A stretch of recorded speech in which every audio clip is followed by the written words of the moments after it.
اب آپ اس مبارک سلسلے کا 8واں حلقہ سماعت فرمائیں۔ اور ساری دنیا سیدھی بات ہے کہ وہ برائی کی طرف جائے گی، تقریر سننے کے لیے کون آئے گا؟ تو مجھے بڑی شرمندگی ہے کہ میں نے آپ کو تکلیف بھی دی اور کچھ لوگ بھی نہیں آئے گے۔ بس یہی ہے کہ آپ عشاء کی نماز وہاں مسجد میں پڑھا دیں اور اس کے بعد دعا فرما دیں۔ بس آپ تو تشریف لے آئے، آپ کی بڑی مہربانی۔ لیکن جب آدمی ہی کوئی نہ ہو تو بندہ آخر تقریر کس کو کرے؟ اور مسجد میں وہ 2-4 آدمی جو ہوں گے وہ تو پہلے سے آپ کے معتقدین میں ہیں، ہمیشہ درس سنتے ہیں، تقریریں سنتے ہیں۔ اور کہا ٹھیک ہے، مسجد میں تشریف لے گئے، عشاء کی نماز پڑھی تو باقی ٹھیک سی بات تھی کہ وہاں یعنی زیادہ سے زیادہ 10 آدمیوں کے بجائے 20 آدمی ہو گئے۔ جب سلام پھیر کے سنتیں وغیرہ پڑھ لی اور دعا کا وقت آیا تو والد صاحب کھڑے ہو گئے۔ انہوں نے کہا کہ دیکھو بھائی 10 ہوں یا 20 ہوں، آپ آئے تو ہیں، اللہ کے نبی تو ایک ایک آدمی کو جا کے قرآن سناتے تھے، میرے سامنے تو کم از کم 20 آدمی بیٹھے ہیں۔ تو اللہ نے والد صاحب کو بڑی آواز دی تھی ماشاءاللہ۔ تو انہوں نے جب قرآن شریف پڑھنا شروع کیا تو ایک گانے والی جو تھی وہ گا رہی تھی، تو اس کے کان میں آواز پڑی تو اس نے لوگوں سے پوچھا کہ یہ کیا آواز ہے؟ انہوں نے کہا ایک عالم ہے اور وہاں کوئی تقریر ہے، مولوی شولی ملا شلا قسم کا آدمی ہے، وہ قرآن پڑھ رہا ہے۔ اس نے کہا کہ میں تو قرآن کا مقابلہ نہیں کر سکتی، آپ لوگ جہنم جا سکتے ہیں، میں تو اللہ کے قرآن کا مقابلہ نہیں۔ اور اس نے کہا کہ دیکھیں جی مجھے پیسے دیں یا نہ دیں، گانا بند، جب تک اللہ کا قرآن پڑھا جائے گا اور تقریر ہوگی میں نہیں گاؤں کسی بھی شکل۔ اللہ کے قرآن کے مقابلے پہ شیطان کا کام۔ اور اس کے بعد پھر وہ باقاعدہ وہاں سے مجلس چھوڑ کے چادر ایک ڈال کے جہاں والے صاحب تقریر فرما رہے تھے وہاں آئی اور پھر سارا مجمع لوٹ آیا، کیونکہ وہ گانا وانا تو بند ہو گیا۔ تو وہاں آگے اس نے ریکویسٹ کی کہ جی میں پیچھے بیٹھ کے قرآن سن سکتی ہوں؟ نے کہا کہ ہاں سنیں، کوئی ایسی بات نہیں ہے۔ تو اللہ کا قرآن جب پڑھا جائے آدمی کتنا خراب کیوں نہ ہو، آخر انسان ہے۔ یہ اللہ کے قرآن کی تاثیر ہے کہ مقناطیس للقلوب، اللہ نے جیسے کعبے کو بنایا ہے نا دلوں کا مقناطیس، اسی طرح قرآن دلوں کو بدلنے والا۔ شرط یہ ہے کہ ذرا آپ قرآن کو محبت سے اور اخلاص سے پڑھیں، ایک رسم سمجھ کے نہ پڑھیں۔ جیسے بہت سارے ملک ہیں ان میں قرآن موجود، اور اتنی میں پڑھ رہا ایک عذاب میں پڑھ رہا تھا کہ ہالینڈ کے ایک علاقے میں جب رابطہ عالم اسلامی کا ایک وفد پہنچا تو وہاں پر جب گئے تو انہوں نے کہا کہ جی یہاں ایک مسجد ہے، اور مسجد میں گئے اور پھر انہوں نے اپنے امام مسجد سے تعارف کرایا کہ جناب یہ ہمارا امام۔ ٹھیک ہے، بات چیت ہوتی رہی۔ اب اس اثنا میں ظہر کی نماز کا وقت آ گیا تو رابطہ کے وفد والوں نے کہا کہ بھی چونکہ یہاں کا امام مسجد موجود ہے تو آپ صرف یہ نہ سمجھیں کہ چلو بھی ہم مکہ شریف سے آئے ہیں لہذا ہم نماز پڑھائیں، نہیں، امام مسجد جو ہے وہ آپ کا لہذا وہ نماز پڑھائے۔ اور دوسری بات انہوں نے کہا کہ ہم تو ویسے بھی 2 رکعت پڑھیں، تو اس لیے بہتر ہے کہ مقامی امام نماز پڑھائے۔ تو انہوں نے فرمایا کہ جب اس امام صاحب نے نماز پڑھنی شروع کی تو اب جناب اللہ اکبر کر کے سبحانک اللہم بھی زور سے پڑھ رہا ہے، اور اس کے بعد سورۃ فاتحہ بھی ظہر کی نماز میں، اور اس کے بعد قل اللہ احد بھی زور سے، پھر رکوع میں سبحان رب العظیم بھی زور زور سے، سمع اللہ زور سے، اسی طرح، اور 2 رکعتیں پڑھا کے سلام پھیر دیا۔ ہم نے کہا خدا کے بندے تم نے 2 رکعتیں کیسے پڑھائی؟ اس نے کہا ہم تو بات یہ ہے کہ ایک دفعہ میں گیا تھا فلاں جگہ تو وہاں عربوں کا ایک بہت بڑا اجتماع تھا تو انہوں نے ظہر میں 2 رکعتیں پڑھی تھی، حالانکہ وہ جمعہ کا دن تھا، اور شریف آدمی نے جمعہ پڑھا تھا نا، جمعہ اور ظہر میں فرق نہیں کر سکا۔ اور آپ بھی تو کہہ رہے تھے کہ ہم نے 2 پڑھنی ہے، تو میں نے کہا پھر آپ نے جب 2 پڑھنی ہے میں بھی آپ کو 2 پڑھا دوں۔ تو جب ہم نے قرآن کو یوں سمجھا ہوا، اچھا انہوں نے کہا کہ جناب اس کے بعد پھر ہم بلقیق کے ایک شہر میں گئے تو ان سے جب ہم نے پوچھا کہ بھی آپ کا جمعہ کیسے پڑھاتے ہیں، کون پڑھاتے ہیں؟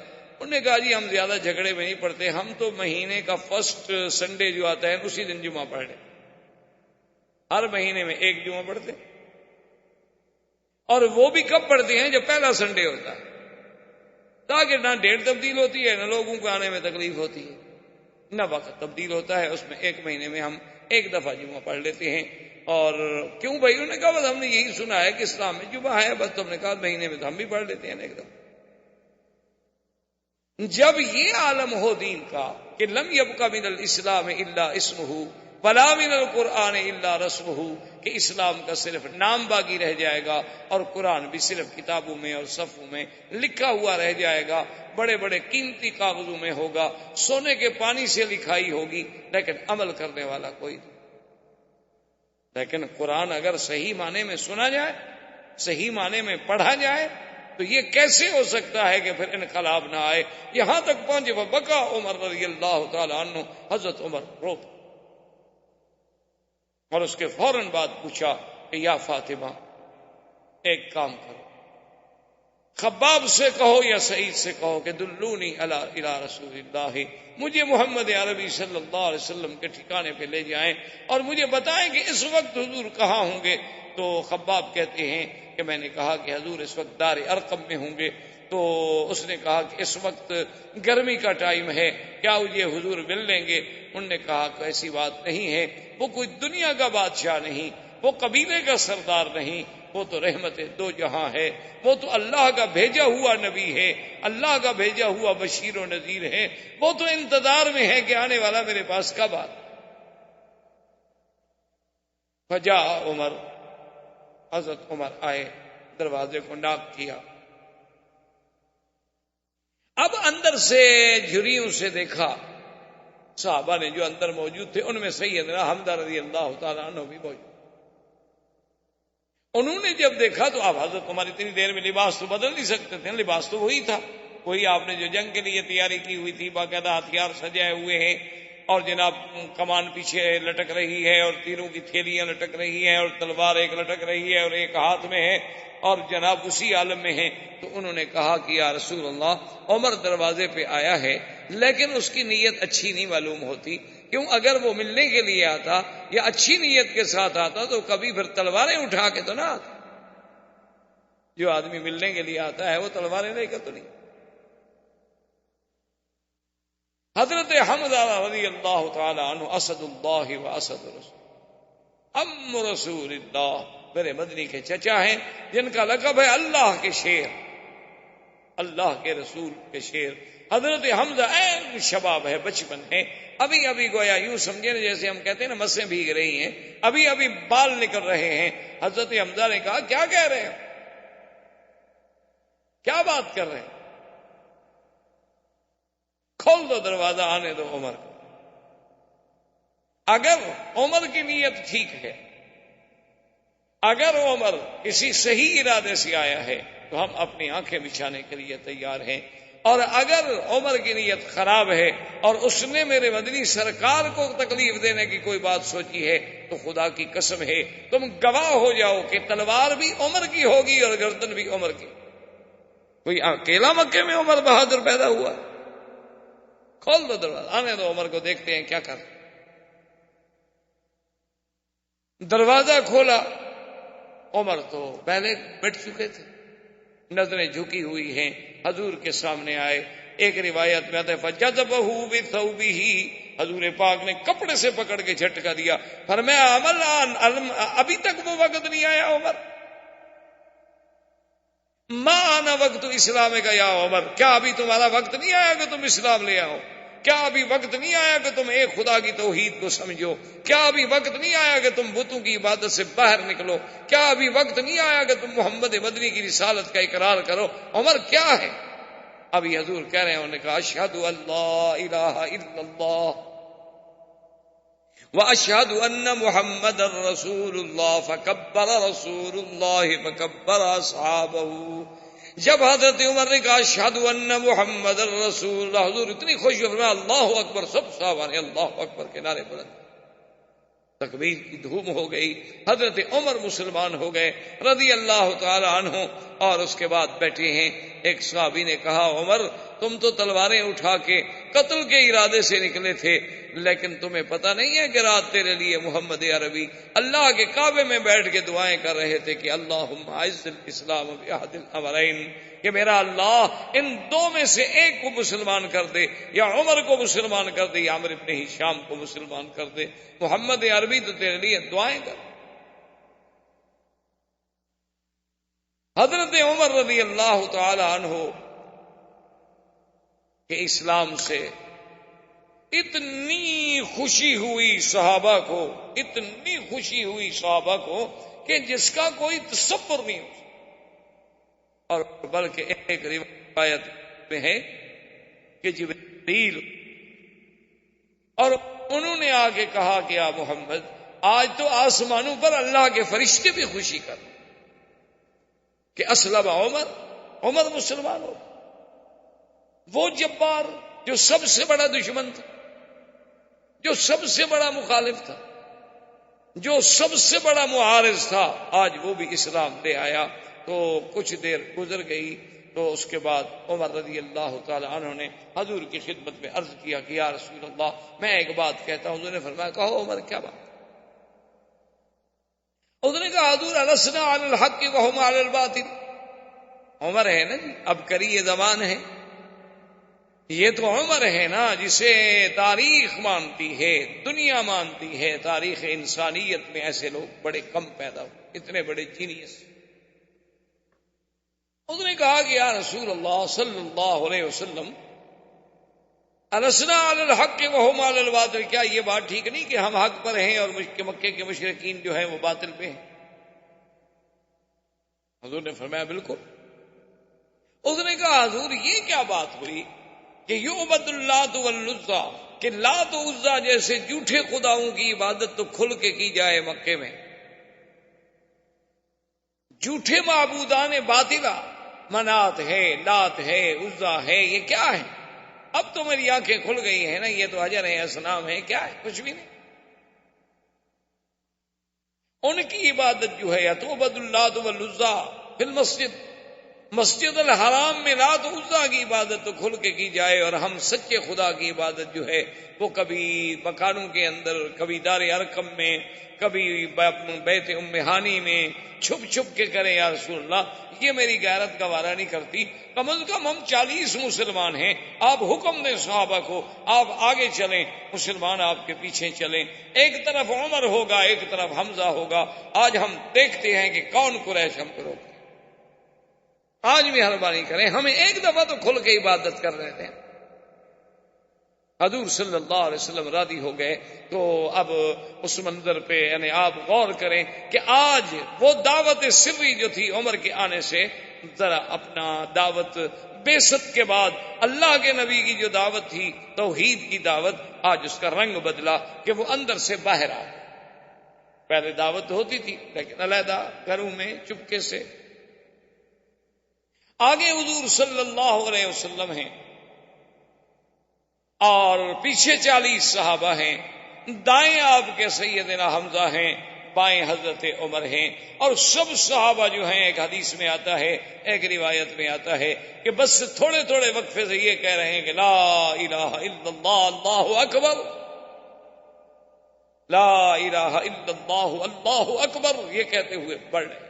اسی پہ اقبال نے کہا تھا نا، اگرچہ بت ہیں جماعت کی آستینوں میں، مجھے ہے حکم اذان لا الہ الا اللہ۔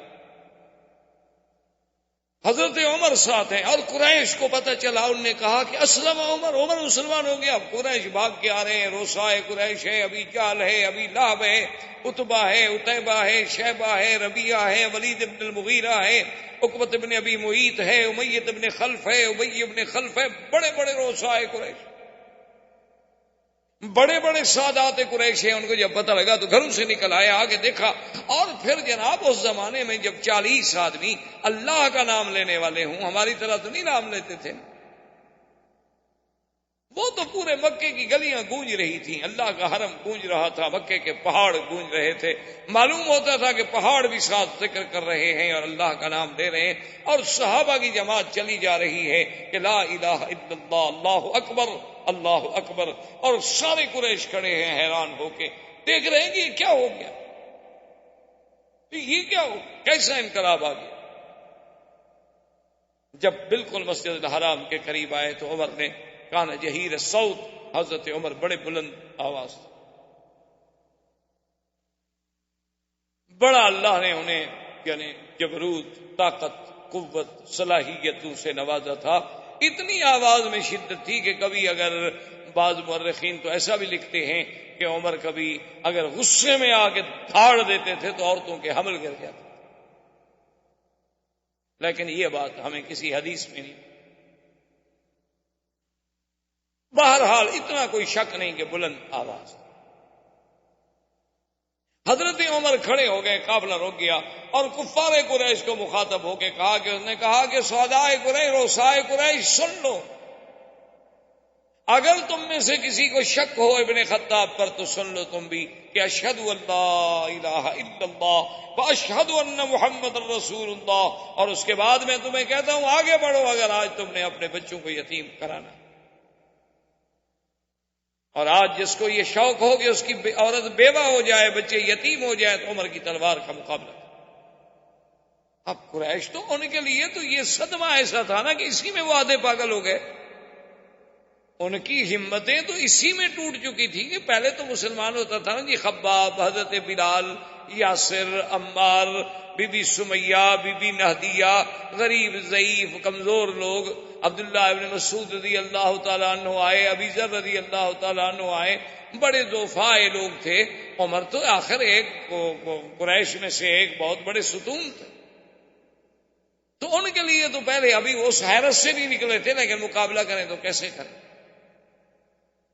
حضرت عمر رضی اللہ تعالی عنہ نے آپ کی قیادت میں حضور صلی اللہ علیہ وسلم سرکار کی غلامی میں آئے، مکے میں آ کے ذکر اللہ کا نام ہوا، عبادت کی گئی، نمازیں پڑھی گئیں، اور اس کے بعد پھر مسلمان حضور صلی اللہ علیہ وسلم کے ساتھ اسی طرح جس انداز میں آئے تھے واپس اپنے اپنے گھروں کو چلے گئے۔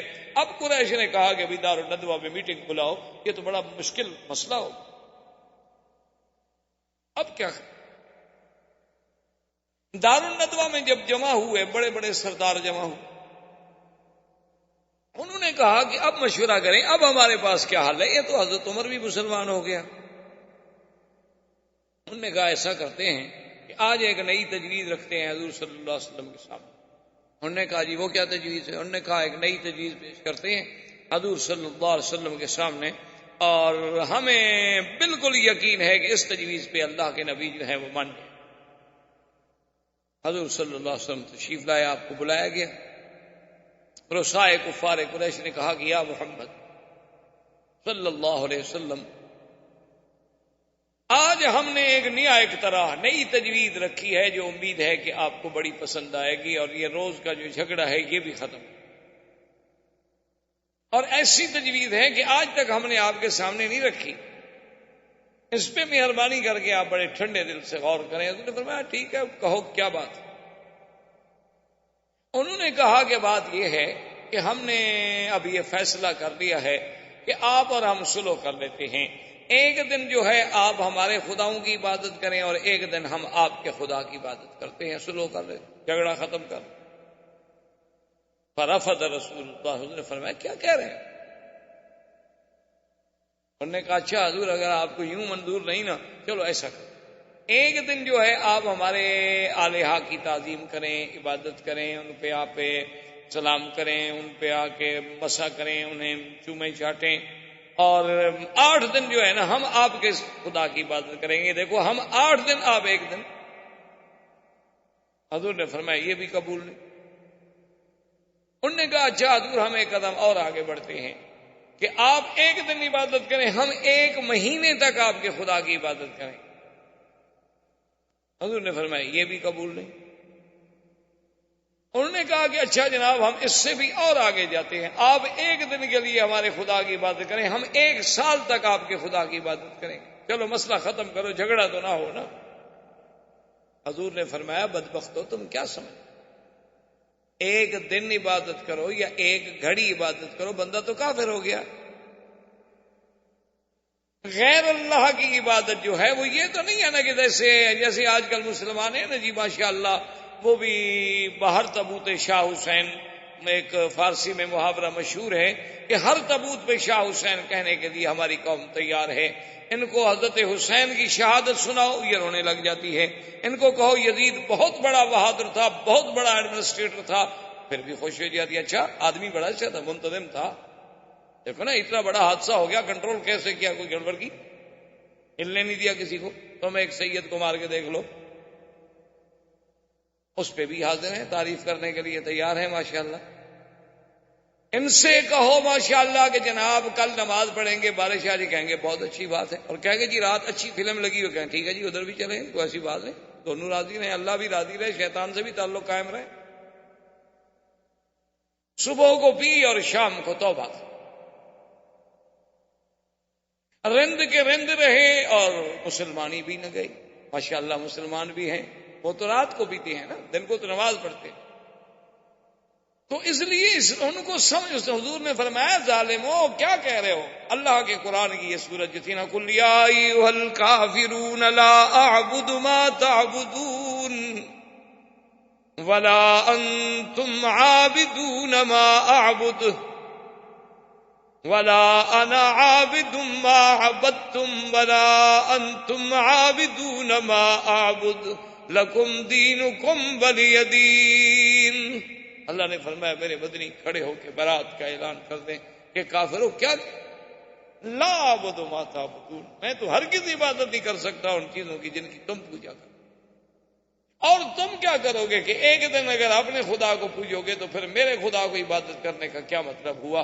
یہ کیا بات ہوئی کہ قبر پہ بھی سجدہ اور خدا کے گھر پہ بھی سجدہ؟ یہ کیا بات ہوئی کہ یا اللہ تو بھی رحم فرما اور یا علی تو بھی مشکل کشائی کر دے، یا رب العالمین، یا ارحم الراحمین، اور یا دستگیر اور یا معین الدین اجمیری؟ یہ کیا تماشا؟ یہ کوئی دین تو نہیں ہے۔ لکم دینکم ولی دین، پھر تمہیں تمہارا دین مبارک، مجھے میرا دین، تمہیں تمہارا طریقہ مبارک، ہمیں ہمارا طریقہ مبارک، ہم اپنی بات پہ رہیں گے۔ تم باطل کو نہیں چھوڑنا چاہتے ہو اور اللہ کے نبی سے تقاضا کرتے ہو کہ وہ حق کو چھوڑ دے۔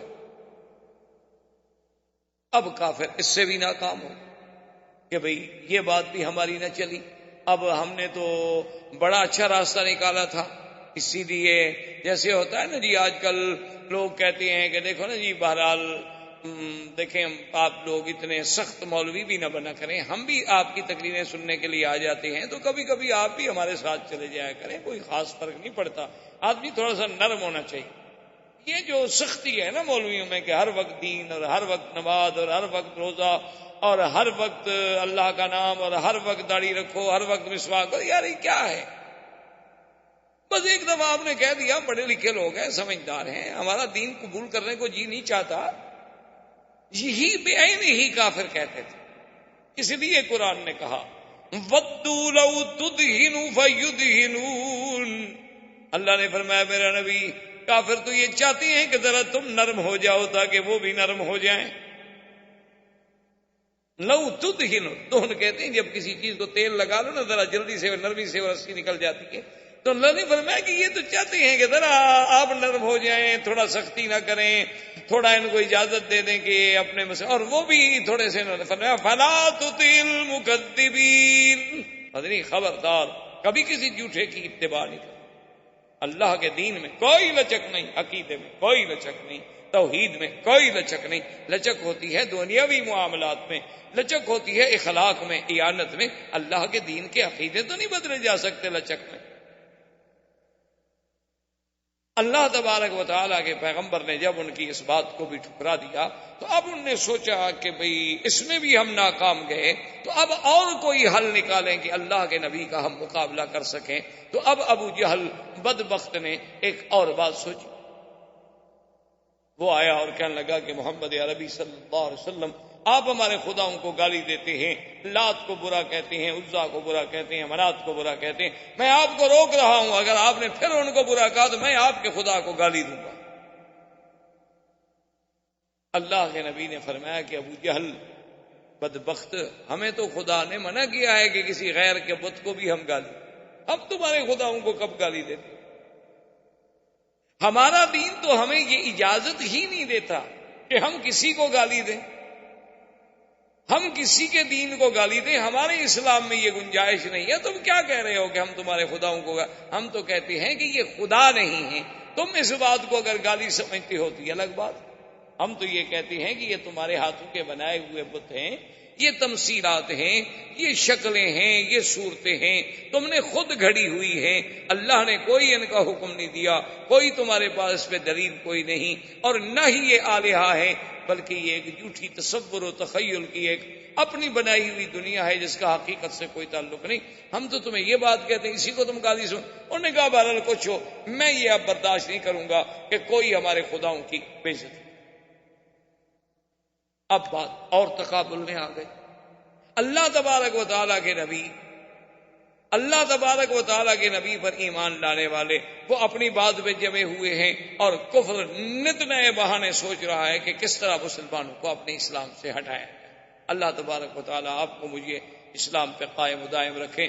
وما علینا الا البلاغ، اللہم سلمنا ولا تسلمنا، وامنحنا ولا تمتحنا، اللہم اکرمنا ولا تہنا، اللہم زدنا ولا تنقصنا، اللہم اعطنا ولا تحرمنا، اللہم آسرنا ولا تؤثر علینا، اللہم اجعلنا فی زمانک و امانک و احسانک، صلی اللہ تعالی علی خیر خلقہ سیدنا محمد وعلی آلہ وصحبہ اجمعین۔ الحمد للہ رب العالمین، والصلاة والسلام على اشرف الانبیاء وسید المرسلین،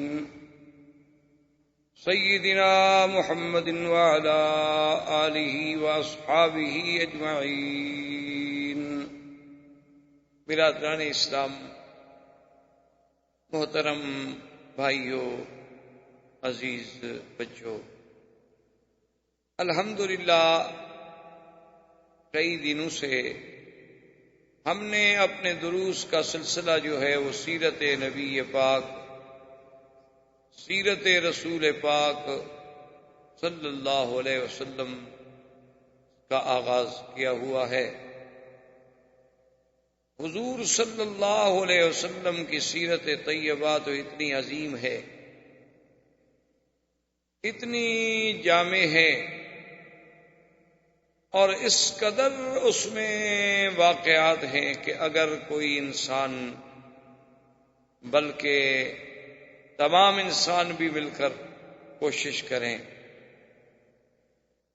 کہ ہم حضور صلی اللہ علیہ وسلم کی سیرت طیبہ کا احاطہ کر سکیں تو نہیں کر سکتے، کیونکہ اللہ نے جس پیغمبر کو ساری نبوتوں کے بعد خاتم النبیین بنایا ہو، جس پیغمبر کو اللہ نے امام الانبیاء والمرسلین کے مرتبہ سے سرفراز فرمایا ہو، جس اللہ نے حضور کی نبوت کو قیامت تک کے لیے جاری فرمایا ہو، تو جب دنیا ختم ہوگی، بندے ختم ہو جائیں گے، لیکن حضور کی سیرت کا باب جو ہے وہ ختم نہیں ہو سکتا۔ یہ تو ہماری سعادت ہوتی ہے کہ ہم بھی اس میں شریک ہو جائیں، کچھ بیان کر کے، کچھ بیان سن کے۔ تو ہم نے اس موضوع پر، اس مقام پہ ہم پہنچے تھے کہ بعثت کے بعد، یعنی حضور کا دور مکی زندگی جو ہے، کیونکہ حضور صلی اللہ علیہ وسلم کی بعثت کے بعد آپ کے 13 سال جو ہیں وہ مکی زندگی سے تعلق رکھتے ہیں، اور ہجرت کے بعد 10 سال جو ہیں وہ مدنی زندگی سے تعلق رکھتے ہیں، کیونکہ میرے آقا سرکار دو عالم صلی اللہ علیہ وسلم کی عمر مبارک جو ہے ایک روایت کے مطابق 65 سال ہے، اور ایک روایت کے مطابق 63 سال ہے۔ 2 روایتیں ملتی ہیں ہمیں احادیث کی کتابوں میں، بعض صحابہ نے آپ کی عمر جو ہے وہ 65 سال نوٹ فرمائی ہے، اور بعض نے 63 سال۔ اصل میں دونوں روایتوں میں تضاد نہیں ہے، کوئی تعارض نہیں ہے۔ یہ تو جو لوگ فن حدیث کو نہیں سمجھتے ان کے لیے مشکل ہو جاتی ہے کہ دیکھو جی ایک حدیث پاک میں 63 ہے اور ایک میں 65 ہے، 2 سال کا فرق ہے، ہم کس حدیث کو سچا مانیں اور کس کو غلط مانیں، وہ ان الجھنوں میں پڑ جاتے ہیں، حالانکہ یہ الجھن والی بات ہی نہیں ہوتی۔ جو لوگ فن حدیث سے واقف ہیں اور جو لوگ عادات عرب پر نظر رکھتے ہیں، وہ جانتے ہیں کہ کبھی کبھی عرب جو ہیں قصور کو نہیں گنتے، اور کبھی کبھی جو ہے قصور کو بھی پورا گن لیتے ہیں۔ کیا معنی؟ مثلا 1 سال اور 4 مہینے، تو 4 مہینے نہیں گنتے۔ جیسے آپ کے ہاں بھی ایک رواج ہے کہ آپ نے کسی کا 1,10,555 روپے دینے ہوں نا، وہ کہتے یار ٹھیک ہے بس 1,10,000 چھوڑو، بس راؤنڈ فگر کی بات کرو. تو ہمارے ہاں بھی یہ چیز ہے، عرب میں بھی یہ چیز ہے. اب حضور صلی اللہ علیہ وسلم کی پیدائش چونکہ ربیع الاول میں ہوئی تو نئے سال سے تو 3 مہینے گزر گئے تھے، اس لیے بعض راویوں نے اس ربیع الاول والے سن کو گنا ہی نہیں، جو باقی پورے سال تھے وہ بتلا دیے. اور 12 ربیع الاول کو ہی وفات ہوئی تھی، تو جب 2 سال نہ گنے جائیں تو 63 سال ہوگی. اور جنہوں نے ان کو بھی پورا سال شمار کیا تو 65 سال ہو گئی. حالانکہ حدیثیں دونوں صحیح ہیں. تو 65 سالہ زندگی مبارک جو ہے وہ یوں ہے کہ پہلے تو پیدائش کے بعد آپ 40 سال تک مکے میں تھے، لیکن نبوت نہیں ملی تھی. اللہ کے علم میں تو حضور کی نبوت کے فیصلے ہو چکے تھے، لیکن حضور صلی اللہ علیہ وسلم کو مبعوث نہیں فرمایا گیا، وحی نازل نہیں ہوئی، حکم نہیں دیا گیا. 40 سال کے بعد جب وحی اتری، اب حضور صلی اللہ علیہ وسلم نے مکے میں جو زندگی گزاری تو وہ 13 سال. جب سرکار کی عمر مبارک 53 سال ہو گئی تو آپ نے پھر ہجرت فرمائی مدینہ منورہ کے لیے، اور 10 سال زندگی مبارک کا حصہ جو ہے وہ مدینہ منورہ میں گزرا. اس لیے اب آپ کی زندگی کو 2 حصوں میں تقسیم کیا جاتا ہے، ایک حصہ مکی زندگی کہلاتا ہے اور ایک مدنی زندگی کہلاتا ہے. اسی لیے آپ دیکھا نہیں قرآن پاک جب پڑھتے ہیں ماشاءاللہ آپ دیکھتے ہوں گے کہ بعض صورتوں میں لکھا ہوتا ہے مکی صورت ہے اور بعض صورتوں میں لکھا ہوتا ہے کہ مدنی صورت ہے. تو اس کا معنی یہی ہوتا ہے کہ جو آیات کی ہجرت سے پہلے اتری ہیں مکی زندگی میں وہ مکی ہیں، اور جو ہجرت کے بعد اتری ہیں چاہے کہیں اتریں لیکن اتری وہ مدنی زندگی میں ہیں، لہذا ان کو مدنی کہا جاتا ہے. تو حضور صلی اللہ علیہ وسلم کے یہ 13 سال جو تھے نا یہ بہت بڑے امتحان تھے. یہ اتنا بڑا امتحان تھا، اتنا بڑا امتحان تھا کہ جس کا آدمی سوچ نہیں سکتا، تصور نہیں کر سکتا. اسی لیے علماء نے لکھا ہے کہ جب بھی کوئی آدمی دین کا کام کرے گا تو اس کو لازماً علی منہاج النبوت کام کرنا پڑے گا کہ حضور کے عین طریقے پہ چلے. اب حضور صلی اللہ علیہ وسلم نے جب سب سے پہلے دعوت دی، انذار کا کام شروع ہوا، تو وہ سارے دوست، وہ سارے رشتہ دار، وہ سارے اقارب، وہ سارے احباب جو تھے وہ دشمن بنے فوراً بنے. اور دشمنی کی بھی کوئی حد ہوتی ہے. آپ نے پچھلے دروس میں سن لیا ہے کہ کس طرح صحابہ کو انگاروں پہ لٹایا گیا، کس طرح صحابہ کو پھانسیوں پہ چڑھایا گیا، کس طرح صحابہ پہ ظلم و تشدد کے پہاڑ توڑ ڈالے گئے. لیکن اللہ کی شان ہے، امتحان کی مدت طویل ہے، اور اللہ کا حکم ہے کہ میرے مدنی صلی اللہ علیہ وسلم خالص صبر کرنا ہے، کوئی جواب نہیں دے. جب یہ تشدد اور ظلم حد سے بڑھا تو عقبۃ ابن ابی معیط ایک شخص تھا، اس نے سوچا کہ میں کوئی حل نکالوں، کوئی راستہ نکالوں. لیکن نا جی آخر کوئی آدمی بھی عقل والا ہو، انسان ہو، تو کسی پہ ظلم ہوتا ہوا دیکھ کے آخر اس کا بھی تو کبھی نہ کبھی دل پسیج ہی جاتا ہے. اس کے دل میں بھی رحم آیا کہ بھی آخر یہ رات دن کا تشدد جو ہے یہ کوئی مسئلے کا حل نہیں ہے. تو اس نے کہا میں دعوت کروں اور دعوت میں بلا کے اس مسئلے پر کوئی حل کریں، کوئی کوشش کریں، کوئی راستہ نکل آئے. اس نے بڑے بڑے لوگوں کو دعوت دی اور سرکار دو عالم صلی اللہ علیہ وسلم سیدنا محمد الرسول اللہ آقا انعامدار کو بھی دعوت دی. حالانکہ کافر ہے، مشرک ہے پکا. جب حضور صلی اللہ علیہ وسلم دعوت پہ آ گئے، لوگ بھی دعوت پہ آ گئے، تو حضور صلی اللہ علیہ وسلم چپ کر کے بیٹھ گئے. تو عقبۃ ابن ابی معیط نے کہا کہ آقا میں نے آپ کو دعوت دی ہے، آپ آگے بیٹھیں اور سالہ طعام پہ بیٹھیں، کھانا کھائیں. آپ نے فرمایا واللہ لا، آپ نے فرمایا خدا کی قسم ہے میں تمہاری دعوت میں کھانا نہیں کھاؤں. اب عرب کے لیے یہ بات جو تھی ایک بہت بڑا عیب تھی کہ مہمان گھر میں آئے، اسے دعوت دی جائے اور وہ کھانا نہ کھائے. یہ بہت بڑی بات تھی. ہمارے یہاں کے تو روایات الگ ہیں نا. ہمارے یہاں تو مہمان کھانا نہ کھائے تو ہم سمجھتے ہیں اچھا ہوا، بلا ٹل گئی، جان چھٹی، چلو ایک آدھا دفعہ رسمن کہہ دیتے ہیں. حالانکہ عرب روایات اس کے بالکل الٹ ہیں۔ اسی لیے آپ نے دیکھا نہیں کہ حضرت سیدنا ابراہیم الخلیل علیہ السلام کے جب مہمان آئے تو فوراً آپ نے بچڑا ذبح کیا، بھونا، اس کو اٹھا کے لائے، بیوی ساتھ ہے، خود ساتھ ہیں، خدمت کے لیے خود کھڑے ہوئے ہیں، اور رکھا وقربہ الیہم فقال الا تاکلون، کہا بھی آؤ کھائے۔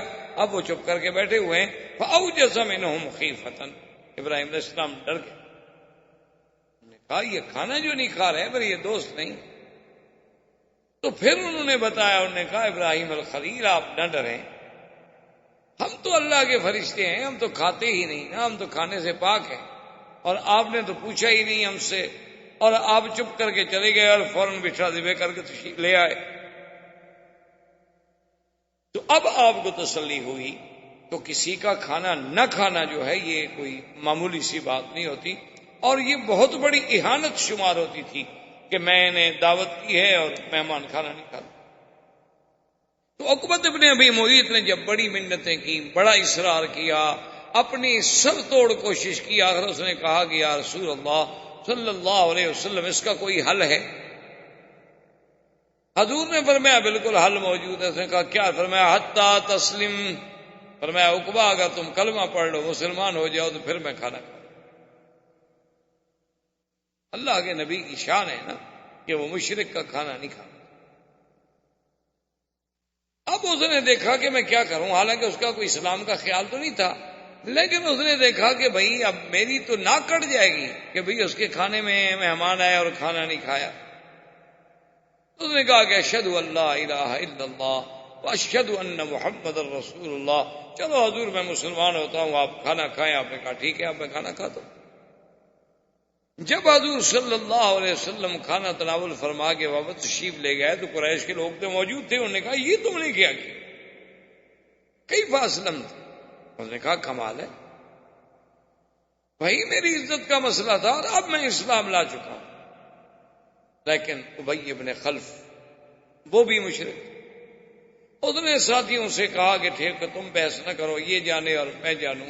اس نے اس سے اتنا مجبور کیا، اتنا مجبور کیا، اتنا مجبور کیا کہ اس نے کہا کہ اچھا ٹھیک ہے میں دین نبی چھوڑنے کے لیے تیار ہوں، بس تم لوگ ایسا نہ ہو کہ ساری برادری مجھ سے ناراض ہو جائے تو میں دین۔ انہوں نے کہا کہ نہیں، ہم اس طرح نہیں مانیں گے، ہم تو تب مانیں گے۔ اس بدبخت نے کہا نعوذ باللہ کہ تم جا کر حضور صلی اللہ علیہ وسلم کو سامنے کھڑے ہو کے کہو کہ میں نے اسلام کو چھوڑ دیا ہے اور نعوذ باللہ حضور کی طرف تھوک کے آؤ۔ تو یہ وہ عقبۃ ابن ابی معیط ہے۔ یعنی آپ اندازہ کریں کہ اللہ کا نبی بیٹھا ہو حرم میں اور ایک آدمی آ کے تھوک دے، حضور کے دل پہ کیا گزری۔ آج تو آپ تھوڑا سا بھی دین کا کام کریں، تھوڑی سی آپ کسی کو دین کی بات کریں، وہ ناراض ہو جائے تو آپ کہتے ہیں دیکھو جی میری بےزتی ہو گئی، ٹھیک ہے چھوڑو یار آئندہ ہم نہیں کریں گے، ہمیں کیا پڑی ہے کہ ہم خام خواہ اپنی بےزتی کراتے رہیں۔ لیکن اللہ کے نبی کا مقام دیکھیں اور اس کے ساتھ دشمن کا انتقام دیکھیں کہ وہ بدبخت آتا ہے، سامنے کھڑے ہوتا ہے اور تھوکتا ہے اور چلا جاتا ہے۔ اسی کے بارے میں قرآن پاک میں آیا کہ ابی ابن خلف جب مرا اور اللہ کا عذاب اس پہ شروع ہوا تو قرآن نے اس آیت میں اشارہ کیا ہے یا ویلتا لیتنی لم اتخذ، یا ویلتا لیتنی لم اتخذ فلانا خلیلا لقد اضلنی عن الذکر بعد اذ جاءنی وَكَانَ الشَّيْطَانُ لِلْإِنسَانِ خَذُولًا، کہ وہ حسرت کرے گا، تندم کرے گا اور کہے گا ہائے کاش اس بندے کو میں دوست نہ بناتا، اس کی بات میں نہ مانتا، میں اسلام کو نہ چھوڑتا، میں حق کی صداقت کو قبول کرنے کے بعد راستے سے نہ ہٹتا، لیکن اسی شخص نے مجھے بہکایا، اسی نے مجھے بھٹکایا اور اسی نے مجھے صراط مستقیم سے علیحدہ کر دیا۔ اور شیطان تو چاہتا یہی ہے کہ انسان کو ذلیل ذلت میں ڈالے۔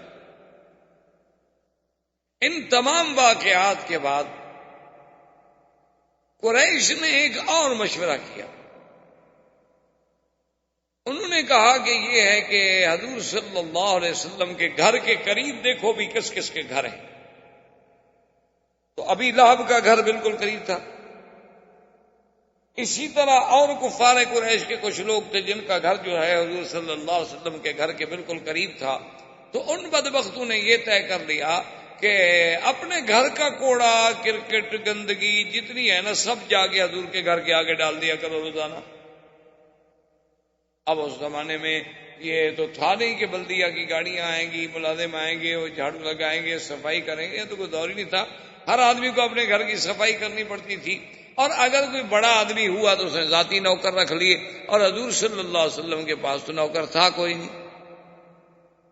یعنی آپ اندازہ کریں انتقام کی شکلوں کا کہ وہ جناب سارا جو ہے نا نعوذ باللہ روزانہ کا انہوں نے معمول بنا لیا کہ جب ان کے گھر کا کوڑا کرکٹ اکٹھا ہو جائے وہ رات کو آگے حضور کے گھر کے آگے ڈال کے چلے جائے۔ اب ایک آدمی کے گھر کا کوڑا کرکٹ بھی ہٹانا مشکل ہوتا ہے، جبکہ 10 گھروں کا نعوذ باللہ روز ڈال دیا جائے تو کیا عالم ہوگا۔ اور پتہ ہے حضور روایات میں آتا ہے صرف اتنی فرماتے، جب کھڑے ہوتے فرماتے اہذا حق الجوار، بس، اور صرف اتنی بات حضور فرماتے کہ کیا ہمسایہ گیری کا یہی حق ہے جو تم کر رہے ہو؟ چلو تمہیں میری نبوت پر ایمان نہیں، تمہیں میری رسالت پر ایمان نہیں، لیکن ہمسایہ گیری کے بھی تو کچھ اصول ہیں نا۔ اور اسلام نے تو ہمسائے کو اتنا بڑا مقام دیا ہے، اتنا بڑا مقام دیا ہے کہ صحیح حدیثوں میں موجود ہے کہ حضور نے فرمایا جبریل یوصینی فی الجار فخفت ان یورثہ، کہ اللہ تبارک و تعالی نے بار بار جبریل کو بھیجا کہ ہمسائے کے حقوق کا خیال کرو، ہمسائے کے حقوق کا خیال کرو۔ حضور نے فرمایا میں تو ڈر گیا کہ کہیں پتہ نہیں اللہ تبارک و تعالی ہمسائے کو بھی میراث میں حقدار بنائیں گے کہ جیسے بیٹے بیٹیوں کو حصہ دیتے ہو ہمسائے کو بھی حصہ دو، یعنی اتنا بڑا حق ہے۔ اور عرب کا ایک محاورہ بھی ہے کہ الجار جار ولو جار، کہ جار جو ہے ہمسایہ ہمیشہ ہمسایہ ہی ہوتا ہے، چاہے وہ ظالم بھی کیوں نہ ہو، چاہے ظلم بھی کیوں نہ ہو، آخر ہمسایہ۔ اور حق الجوار جو ہے یہ تو بڑی مشہور سی بات، تو حضور صرف اتنی بات فرماتے اہذا حق الجوار، مکے والوں یہی ہمسایہ گیری کا حق ہے جو تم کر رہے۔ لیکن انہوں نے کہاں باز آنا تھا جی، وہ تو دشمن تھے، ان کا تو پروگرام ہی یہی تھا کہ حضور صلی اللہ علیہ وسلم کو اتنا ستایا جائے، اتنا تنگ کر دیا جائے کہ اللہ کا نبی جو ہے دعوت توحید کی تبلیغ سے باز آ جائے۔ ایک دن ابو جہل بدبخت نے ایک اور تجویز سوچ لی، اس نے سب قریش کے سردار بیٹھے ہوئے تھے، اس نے کہا بھی بات سنو، یہ گھر کے آگے ہم نے گندگی ڈالی ہے، سب کچھ کیا ہے، راستے میں بھی کوڑا کرکٹ ڈالا ہے، کبھی کبھی حضور پہ بھی پھینک دیتے تھے بدبخت، لیکن اس سے بھی تو حضور کی دعوت میں کوئی کمی نہیں آئی، تو اب ایسا کریں کہ جب حضور اللہ کے گھر میں عبادت کر رہے ہوں نا تو اسی قسم کی کوئی کوڑا کرکٹ جو ہے حضور کی نماز کی حالت میں حضور کے اوپر ڈالا جائے۔ چلو بھی جتنے آدمی بیٹھے تھے نے کہا بتاؤ کون ایسا کرے گا؟ تو یہ عقبۃ ابن ابی معیط، اس نے کہا کہ میں کہوں۔ یہ اسی انتظار میں تھا کہ ایک دن کچھ لوگ آئے، انہوں نے آ کر ایک اونٹ ذبح کیا، ان کی عادت تھی نا کہ بتوں کے آستان پہ آ کے اونٹ چڑھاتے تھے اور دمبے اور جانور ذبح کرتے تھے۔ انہوں نے جب اونٹ کو ذبح کیا تو زمزم کے اس طرف حضور صلی اللہ علیہ وسلم بھی عبادت میں نماز میں مشغول تھے، اور آپ زیادہ تر نماز پڑھتے تھے ما بین الرکنین، حجر اسود اور رکن یمانی کے درمیان، زیادہ حضور یہاں بیٹھ کے نفل پڑھتے، نماز پڑھتے۔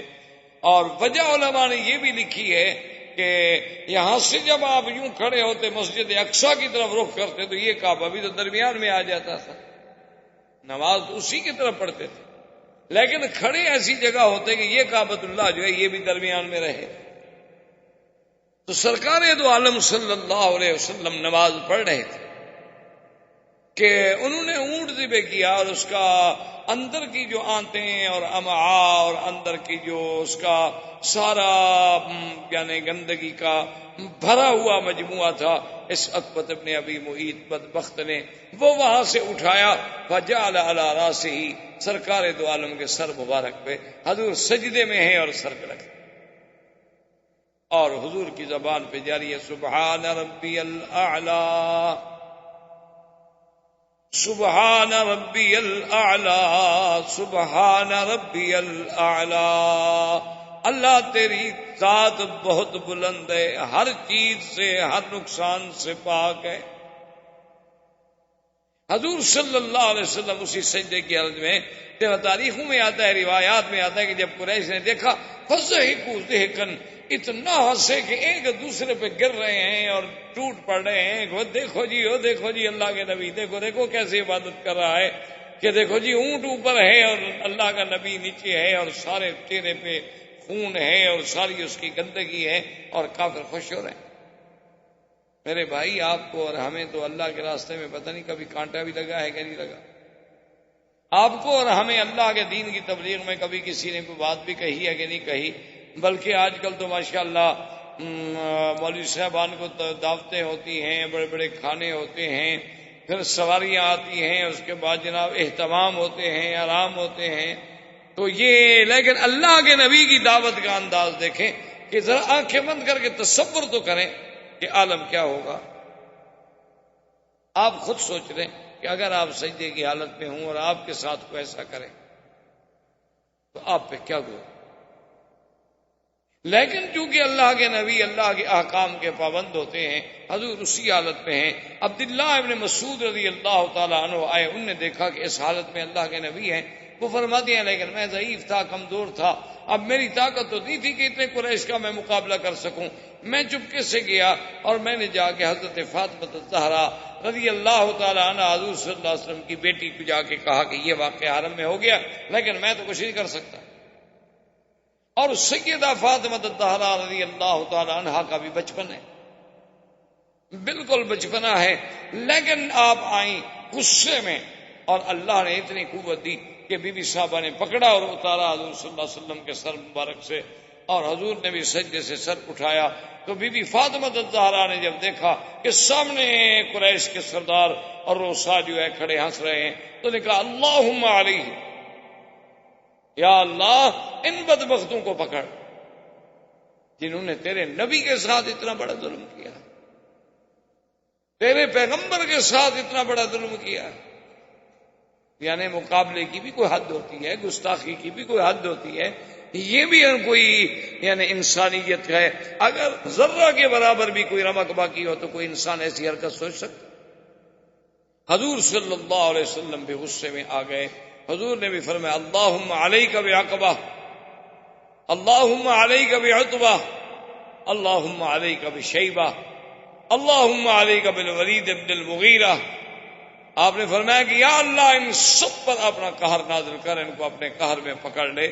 تو صحابی کہتا ہے کہ جب حضور کے مبارک منہ سے یہ لفظ نکلے تو میں نے دیکھا کہ کافروں کے رنگ جو تھے وہ اڑ گئے اور سب پریشان ہو گئے۔ جو پہلے ہنس ہنس کے ٹوٹ رہے تھے اب ایسے ہو گئے جیسے ان کے چہرے پہ کوئی خون ہی نہیں ہے۔ انہوں نے کہا کچھ ہو لیکن محمد کی دعا لگے کیا، نبی نہیں مانتے لیکن دعا بد دعا سے ڈرتے، نبوت کا اقرار نہیں کرتے لیکن بد دعا سے اتنی ڈرتے ہیں کہ انہوں نے کہا کہ بالکل ہم نہیں بچ سکتے۔ اب انہوں نے بالکل خائف بھی ہوئے، چپ بھی کر گئے۔ حضور صلی اللہ علیہ وسلم نے اس کے علاوہ کوئی بات نہ کی، آ کر کافروں سے کچھ نہیں کہا، چپ کر کے آپ گھر تشریف لے گئے اور اسی طرح اپنی عبادات میں مستمر رہے۔ یعنی جو عبادت کا، دعوت کا، تبلیغ کا سلسلہ تھا وہ جاری۔ ابو جہل نے اب پھر ایک دفعہ دار الندوہ میں سارے قریش کو جمع کیا۔ اس نے کہا کہ بھی ہماری تو کوئی ترکیب جو ہے وہ کارگر نہیں ہو رہی۔ اور خدا کی شان دیکھو کہ اسی اثنا میں ایک عجیب حادثہ ہوا کہ جو مسلمان ہجرت کر کے تشریف لے گئے تھے نا حبشہ کی طرف، جن کے بارے میں آپ پہلے پڑھ چکے ہیں، اب ان کا عدد جو تھا تقریباً 83 پر پہنچ چکا تھا۔ 80 اور 3 آدمی جو تھے وہ بیوی بچوں کے ساتھ حبشہ میں دن گزار رہے تھے۔ اور ماشاءاللہ وہاں کا بادشاہ اچھا تھا، کسی پہ ظلم و ستم کرتا نہیں تھا، ان کی زندگی بڑی اچھی گزر رہی تھی۔ لیکن ان کو اطلاع ملی کہ بھئی مکے کے قریش جو ہیں وہ تو مسلمان ہو گئے۔ تو صحابہ بڑے خوش ہوئے، انہوں نے کہا بھی جب ہماری قوم مسلمان ہو گئی، قریشی مسلمان ہو گئے، تو اب ہم حبشے میں کیوں مہاجروں والی زندگی گزاریں، چلو واپس اپنے ملک میں چلتے ہیں۔ حالانکہ اس کی وجہ کیا تھی؟ یاد رکھیں کہ سورۃ النجم جب اتری اور حضور صلی اللہ علیہ وسلم نے تلاوت کی، اس میں بھی دو روایت. ایک روایت مبارک میں تو یہ آتا ہے کہ حضور جب سورۃ النجم پڑھ رہے تھے تو شیطان نے ان کے دل و دماغ میں یہ جملے بھی ڈال دیے کہ تلک الغرانی کلا ان شفاعتہن ترتجا. تو نے کہا کہ اچھا آج تو حضور ہمارے بتوں کی بھی تعریف کر رہے ہیں. تو اب جب حضور سیدھے میں گئے تو کافر بھی سیدھے میں چلے گئے. ایک روایت یہ بھی ہے، اور ایک روایت میں اس قصے کا کوئی ذکر نہیں، بلکہ یہ ہے کہ جب حضور نے سورۃ النجم پڑھی، اللہ کا قرآن اور زبان محمد مصطفیٰ صلی اللہ علیہ وسلم، آپ جب اس آیت پہ آخر میں پہنچے کہ هذا نذير من النذر الأولى أزفت الآزفة ليس لها من دون الله كاشفة. اللہ تبارک و تعالیٰ کے نبی کو اللہ نے جب وحی بھیجی تو اس میں تھا آزفت الآزفہ، قریب آ گئی، وہ قریب آنے والی یعنی قیامت. اور یہ اللہ تبارک و تعالیٰ کی طرف سے نذیر ہے، ڈرانا ہے، اور قیامت کو کوئی روک نہیں سکتا. اور تمہارا حالت یہ ہے کہ أفمن هذا الحديث تعجبون وتضحكون ولا تبكون وأنتم سامدون فاسجدوا لله واعبدوا. اللہ نے حکم دیا کہ یہ کیسے لوگ ہیں جو قرآن افمن ھذا الحدیث تعجبون، اللہ کے قرآن سے تم تعجب میں آتے ہو کہ یہ کیسا کلام، اللہ کا قرآن سن کیسے لوگ، اور اللہ کا قرآن اور نبی کی باتیں سن کے تم ہنستے ہو. حالانکہ چاہیے تو یہ تھا کہ تمہارے اندر کوئی جذبہ پیدا ہوتا، تمہارے اندر خوف پیدا ہوتا، خشیت پیدا ہوتی، تم ڈرتے، تم اللہ کے ذکر سے روتے. اللہ والے تو اللہ کا قرآن سن کر ان کی تو ہچکیاں بن جاتی تھیں. اور کبھی کبھی یہ بھی ہوتا تھا، حدیثوں میں موجود ہے کہ کبھی کبھی ایسی آیت بھی اتری ہے کہ حضرت عمر ایک آیت سن کے بیمار ہو جاتے تھے، بستر سے اٹھ نہیں سکتے تھے. لوگ آتے تھے عیادت کرنے کے لیے کہ کیا حال ہے، خیریت ہے؟ لیکن اللہ نے فرمایا تم کیسے لو کہ تم بیٹھے ہو اور ہنستے ہو. تو جب اللہ کا حکم آیا کہ فَاسْجُدُوا لِلَّهِ وَاعْبُدُوا فَسَجَدَ رَسُولُ اللَّهِ، حدیث میں آتا ہے کہ حضور سجدے میں گر گئے، مسلمان بھی سجدے میں گر گئے، اور کافروں پر بھی قرآن کا اتنا اثر ہوا کہ وہ کچھ نہ سمجھے لیکن وہ بھی سجدے میں گر گئے. قرآن کا ایک اثر، کیسے اثر؟ ہمیں کچھ دوستوں نے سنایا کہ ایک دفعہ، پہلی دفعہ جب قاری عبد الباسط، اب تو وہ بھی فوت ہو گئے، اللہ ان کی قبر پہ رحمتیں فرمائے، وہ جب پاکستان میں تشریف لائے تو ایک علاقے میں انہیں دعوت دی گئی تلاوت قرآن کے لیے. اور وہ جب آتے تھے تو بڑے بڑے اجتماع ہوتے تھے، لاکھوں کے قرآن سننے کے لیے لوگ آتے تھے، بڑے بڑے قاریوں کے اجتماع ہوتے تھے. اور ایک عجیب منظر ہوتا تھا کہ رات کا سما ہے اور اللہ کے قرآن کی تلاوت ہو رہی ہے، اور پوری دنیا سے، ملک سے چنے ہوئے قاری آ رہے ہیں، اور ہر قاری کا پھر اپنا ایک انداز. تو وہاں پر ایک رافضی تھا، ایک شیعہ تھا، جو اس علاقے کا بہت بڑا سردار بھی تھا، اور اس علاقے کا وہ ایک سیاسی لیڈر بھی تھا، اور اس علاقے میں صوبائی وزیر کے لیول کا بھی آدمی تھا، عہدے کا. تو وہ نہ آیا دعوت. تو اس سے جا کے ایک وفد ملا، انہوں نے کہا کہ جناب آپ کیا کر رہے ہیں، چلو تقریریں ہوں، جلسے ہوں تو پھر بھی ہے. وہ اصل میں تھا رافضی شیعہ تھا. تو پھر تو چلو تو آپ نہ جائیں گے، چلو بھی اہل سنت کا جلسہ ہے، ممکن ہے ہمارے بارے میں کوئی سخت لفظ کہیں گے. اور یہاں تو کوئی مقصد ہی نہیں، یہاں تو صرف تلاوت قرآن ہوگی، اب کوئی اردو کا، کوئی اپنی زبان کا، کوئی تقریر کا تو ایک لفظ بھی نہیں ہوگا. اس نے کہا کہ بھائی ٹھیک ہے، لیکن سنیوں کا پروگرام ہے، اور پھر ہم قرآن سمجھتے نہیں ہیں، ہمیں عربی تو آتی نہیں. وہ سیاسی آدمی تھا نا، اس نے بہانہ بنایا. انہوں نے کہا ہم تو قرآن سمجھتے نہیں، تو بغیر سمجھے ہوئے سننے کا کیا فائدہ جب آدمی سمجھ نہ سکے. انہوں نے کہا جی بغیر سمجھنے کے بھی اللہ پاک ثواب تو دیتے ہیں. مجبور کیا لے آئے. تو وہ بھی چونکہ اس علاقے کا ایک انتہائی اہم آدمی تھا، اسٹیج پہ بیٹھا تھا، تو سب قاری پڑھتے. اب قاری عبد الباسط کی جب باری آئی اور قاری عبد الباسط نے جناب جب قرآن شریف پڑھنا شروع کیا اور وہ رنگ اور سما بندھا نا جی، تو وہ اتنا بے ہوش ہوا کہ وجد میں اپنی میز سے کرسی سے گر کے نیچے جا. اسے پتہ ہی کوئی نہیں تھا کہ میں کہاں پڑا ہوں، کہیں ٹوپی پڑی ہے، کہیں کچھ پڑا ہے، اور جناب وہ مٹی میں پڑا ہوا ہے. لوگوں نے اٹھایا، کیا ہو گیا؟ اس نے کہا مجھے نہیں پتا. اللہ کے قرآن کا ایسا اثر ہو رہا تھا کہ میں نے تو یہ سمجھا کہ پتہ نہیں ابھی عبد الباسط نے بسرا کیا تو شاید عذاب کے فرشتے آ کے مجھے پکڑ لیں گے. میں تو ڈر کے مارے گر گیا. تو قرآن پاک کا تو ایک اثر تو ہوتا ہے نہیں، چاہے دوست ہو چاہے دشمن ہو، کیونکہ دنیا کی کوئی طاقت اس کے اعجاز کا مقابلہ نہیں کر سکتی. تو یہ بات اصل میں حبشے میں پہنچی کہ بھئی قریش مکہ بھی سجدے میں گر گئے، حضور کے ساتھ نماز پڑھی، تم نے سمجھا مسلمان ہو گئے. حالانکہ وہ مسلمان تو نہیں ہوئے، تو ایک وقتی بات، ایک حادثہ، اتفاق. کچھ صحابہ بیچارے ہجرت کر کے گئے تھے جو حبشہ سے واپس آ گئے، لیکن جب مکے میں پہنچے آگے دیکھا بھی آگے تو وہی بات ہے جو پہلے تھی. پھر بیچارے کچھ لوٹ گئے اور کچھ عذاب سہنے کے لیے یہاں رہ گئے. تو اب قریش کے سردار نے، ابھی جہل نے، اس نے ندوہ میں میٹنگ کی. اس نے کہا کہ بھئی اب یہ معاملہ بہت حد سے نکل رہا ہے اور کسی حالت میں بھی ہم سے کنٹرول نہیں ہو رہا ہے، تو اس کے بارے میں بیٹھ کے غور کریں. بڑے غور و فکر کے بعد فیصلہ ہوا کہ مقاطعہ کیا جائے. مقاطعہ کا معنی سمجھتے ہیں بائیکاٹ. بھئی کیا بائیکاٹ کیا جائے؟ انہوں نے کہا کہ جی کوئی آدمی محمد الرسول اللہ صلی اللہ علیہ وسلم کے خاندان بنو ہاشم سے کوئی آدمی بھی لین دین نہ کرے، کوئی آدمی بنی ہاشم جو ہیں بنی ہاشم کے پاس نہ جائے، کوئی آدمی بھی بنو ہاشم کو اعانت نہ کرے، اور لا یتزوجہم ولا یزوجہم، نہ تو ان سے شادی کرے اور نہ ان کو کوئی رشتہ دے. بنو ہاشم کے ساتھ بالکل مقاطعہ، پکا مقاطعہ کر دیا جائے. انہوں نے کہا جی کیوں؟ انہوں نے کہا اب اس کے علاوہ حل کوئی. اب جب مقاطعہ شروع ہوا حضور صلی اللہ علیہ وسلم سے تو ابی طالب کو بھی غصہ آیا. ابی طالب نے بنو عبد المطلب، بنی عبد مناف، بنو ہاشم کو بلا کے میٹنگ کی. اس نے کہا کہ دیکھو مکے والوں نے بائیکاٹ کر دیا ہے محمد رسول اللہ صلی اللہ علیہ وسلم خاندان سے، تو بتاؤ تم ساتھ دو گے؟ انہوں نے کہا نہیں ہم تو ساتھ دیں گے. ٹھیک ہے چلو، اب مسلمان نہیں تھے سارے.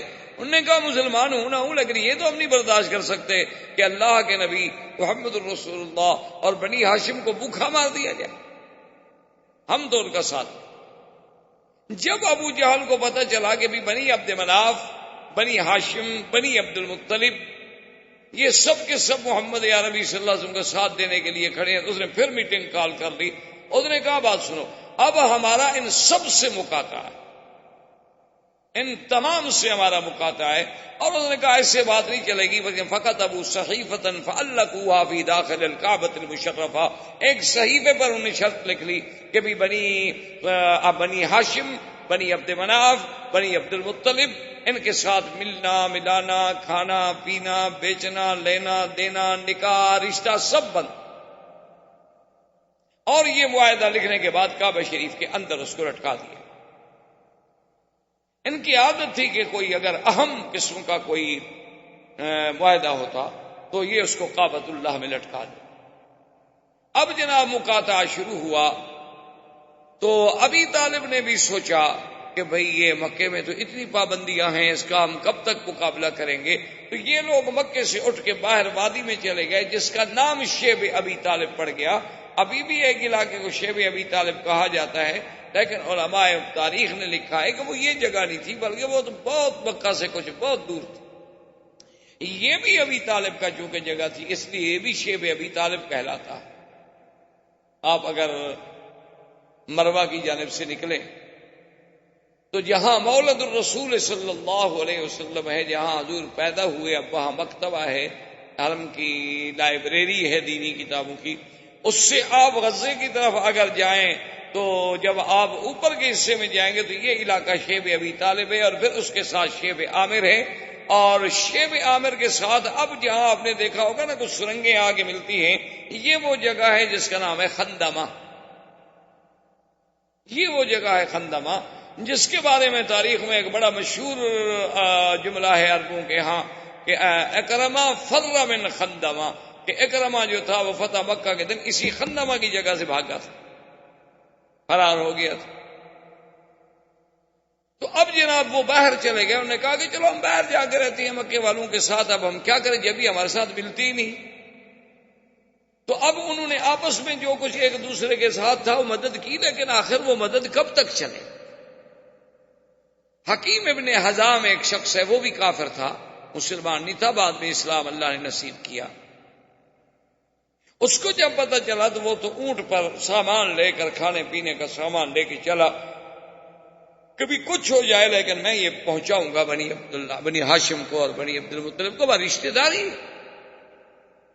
تو جب وہ حکیم ابن حزام آیا مکہ کے قریب تو ابھی جہل راستے میں مل گیا بدبخت، اس نے کہا الی این یا ابی حکیم ابن حزام، فقال ھذا شانی، انہوں نے کہا کہاں جا رہے تھے؟ کہا میری مرضی۔ وہ جھوٹ بھی تو نہیں بولنا چاہتا تھا۔ اس نے کہا ہاں ہاں مجھے پتا ہے کہ تم یہ بنی ہاشم کی مدد کے لیے جا رہے ہو، تمہاری رشتے داری ہے نا بنی عبد المطلب کے ساتھ، تو آج تمہارا دل بھی پسیج گیا۔ اس نے کہا چھوڑو، میں جہاں بھی جا رہا ہوں میری مرضی۔ اس نے کہا کہ نہیں، یہ نہیں ہو سکتا، میں تمہیں نہیں چھوڑ سکتا کہ تم جا کے میرے دشمنوں کو کھانے پہنچاؤ۔ فجاء ابی البختری، ابی البختری نامی ایک شخص تھا، وہ بھی آ گیا، وہ بھی سرداروں میں سے تھا۔ اس نے کہا کیا بات ہے؟ حکیم نظام نے کہا کہ دیکھو میں جا رہا ہوں، اور یہ ابھی جہل کہتا ہے کہاں جا رہے؟ میں نے کہا میری مرضی، میں جہاں جاؤں۔ تو اس نے کہا ابھی جہل سے، اس نے کہا ابھی جہل عجیب بات ہے، حکیم ابن حزام کوئی عام آدمی ہے، وہ بھی تو سردار ہے، کیا تم ہر آدمی کے گلے میں لگ رہے ہو؟ تو وہ حر ہے، آزاد ہے، اس کی مرضی جہاں جائے۔ انہوں نے کہا نہیں، یہ تو میرے دشمنوں کو کھانے خوراک پہنچانے کے لیے جا رہا ہے، اور ہم نے تو ان کا حصار کیا ہوا ہے، اقتصادی بائیکاٹ کیا ہوا ہے ان کے ساتھ، اور ہم ان کو تکلیف دینا چاہتے ہیں، اگر ان کو خوراک پہنچتی رہے تو تکلیف تو ختم ہو گئی۔ لیکن ابی البختری نے کہا، اس نے کہا ابھی جہل ہٹ جاؤ، ابھی جہل نے کہا نہیں ہٹوں گا۔ تو ابی البختری نے مارا ابھی جہل کو، ابھی جہل وہاں سے شرمندہ ہو کر اس نے کہا تم کون ہو کہ ہر سردار کا راستہ روکتے ہو؟ اگر یہ ہے تو پھر میں بھی اس کے ساتھ۔ اتنے واقعات کے باوجود بھی لیکن سوال ہے کہ جی وہ کھانا کہاں پورا ہو، حتیٰ کہ ایسا وقت بھی آ گیا ہے کہ اس محاصرے کے دوران ایک شخص جو بنی عبد المطلب سے تعلق رکھتا ہے، وہ کہتا ہے کہ میں رات کو گیا، ایک مردہ اونٹ پڑا ہوا تھا، تو اس کا سب کچھ اندر سے تو کھایا جا چکا تھا، صرف اس کی کھال پڑی ہوئی تھی، تو میں کھال اٹھا کے لایا، اس کو ہم نے دھویا، دھونے کے بعد اس کو ہم پکا پکا کے کھاتے رہے کہ اور کوئی چیز ہی نہیں۔ آج تو ہم گھر میں بیٹھ کے اللہ کی 10 نعمتیں کھاتے ہیں اور اللہ کا شکر نہیں کرتے۔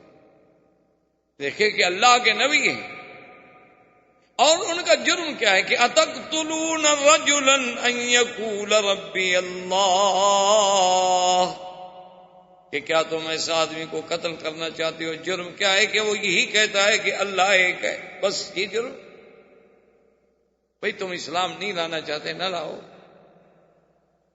یہی کافروں کی الٹی منطق ہے، یہی وہ کافروں کی ابتداء آفرینت سے لے کر آج تک الٹی منطق ہے کہ اگر خود کوئی بات کریں تو کہتے ہیں جی یہ تو حریت ہے، انسانی حقوق کی بات ہے، اور انسان کے حقوق ہیں، لیکن کیا وہ حقوق مسلمانوں کے نہیں ہیں؟ کیا مسلمان انسان نہیں ہے؟ اگر حقوق انسانی کے تم اتنے بڑے علمبردار ہو تو جہاں 50 لاکھ مسلمان شہید ہوتا ہے وہاں تمہیں حقوق انسانی نظر نہیں آتا۔ یہی حال اس وقت بھی تھا کہ ابو جہل اور تمام کافر، ابی لہب، عتبہ، عتیبہ، شیبہ، ربیعہ، ولید بن المغیرہ، اعداء اسلام، ان کے گھروں میں تو کھانے پک رہے ہیں، اور بنو عبد المطلب کے گھر میں، ابی طالب کے گھر میں، بنی ہاشم کے گھر میں سیدنا محمد الرسول اللہ صلی اللہ علیہ وسلم کے گھر میں فاقہ۔ اسی لیے علماء نے لکھا ہے کہ جس عالم کی تقریر پر یا جس جماعت کی تحریک پر، تنظیم پر، کام پر کوئی مخالف نہ ہوں، سب راضی ہوں، تو سمجھ لو کہ وہ حق کی جماعت نہیں، کیونکہ اگر سب راضی ہوتے تو پھر تو حضور پہ راضی ہوتے، حضور سے بڑی شان کس کی ہے؟ سب راضی ہوتے تو پھر تو صحابہ بھی راضی ہوتے. سب راضی ہونے کا معنی یہ ہے کہ وہ مولوی کبھی حق کا کلمہ نہیں کہتا بلکہ وہ ہر لوگوں کو خوش کرتا رہتا ہے. محرم آیا تو شہادت حسین پڑھ دی، 11ویں کا دن آیا تو 11ویں شریف کی فضیلت بیان کر دی، کوئی عرس شریف کا مقام آیا تو حضرت معین الدین اجمیری کی کراماتیں سنا دی، کوئی حضرت محبوب گیلانی کو ماننے والے لوگ زیادہ آ گئے تو حضرت گیلانی کے فضائل بیان کر دیے.